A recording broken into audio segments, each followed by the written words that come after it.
Hi, my name is Beth Hiley here for Board Game Geek at Origins 2017. I'm sitting down with Craig Fraley from Happy Harpy Games. Happy Harpy Games. Happy Harpy Games, and you brought another alliteration, Robots Rise! Robot Rise, exactly. Exclamation point. Essentially, yes. So what are we trying to accomplish? So Robot Rise is a game of mad scientists battling each other for domination. Yes, exactly. So you start out the game with 3 secret lairs, and you're defending your secret lairs while trying to destroy the opponent's secret lairs. And as soon as you lose your 3rd secret lair, you're out of the game. But it's a quick game, so there's not a lot of downtime. So the way you destroy secret lairs is with lethal attacks. Lethal attack cards include things like laser satellites, nukes, and of course, it wouldn't be Robot Rise without giant robots. Our giant robots are so big, they come equipped, you have to construct them out of 3 cards: head, body, and legs. We've got 12 or 15 different giant robots in the game, which allows you to construct over 3,000 different combinations, because any combination of head, body, and legs will be effective at creating a giant robot. love that there's artwork of little people in here for scale. Exactly. You have to have scale. I mean, these things are so big. So we also have flexible bot modules that kind of are a wild card for constructing giant robots, and those are the lethal attacks. We also have some nuisance attacks, which don't affect the secret lairs, but they annoy the heck out of people. So raids, major raids, lets you steal some cards from folks. Mind control keeps people from attacking you. Freeze ray freezes them out of their next turn. Monologue. That's a card. Your evil monologue is so boring that another player has to lose 2 cards. Or so long, perhaps. Maybe so, maybe so. If you want to defend against one of these attacks, you can escape. You can launch an EMP against a nuke or a giant robot.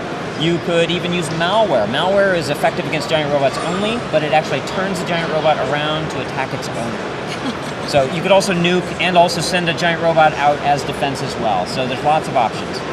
We have some utility cards that allow you to pick up cards or look in the discard pile to get a card back. There's even a force field card. The last 3 cards in the game are event cards, and these cards happen to you when you draw them, so they don't go in your hand. So a spy attack or disaster, those are bad things happening to one of your secret lairs. You have to defend or lose the lair. Global annihilation is a different animal altogether. You push the big red button that says "Do not push" quite clearly, and so every player in the game has to defend or they lose a lair.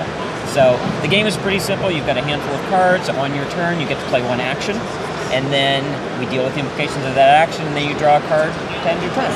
And we should mention, just in case it's not super evident on the camera, that all those categories that you just went through, the lethal attack, the nuisance attack, the utilities, the defense, and the event cards, all have a little colored border with the label on the bottom, which might be a little hard in the camera to see, so I'll make sure that it would be very easy and evident when you're playing this to know what type you were looking at. Up close and personal, they're pretty easy to read.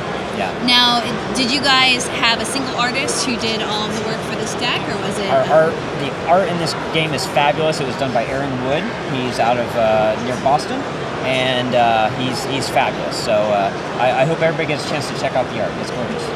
Now, one of my favorite questions to ask is sort of the chicken and the egg. Was there a mechanic that started this that then became sort of a giant robots battling each other, or was that the genesis? And then rules developed off the theme. So the genesis of this game is a little weird.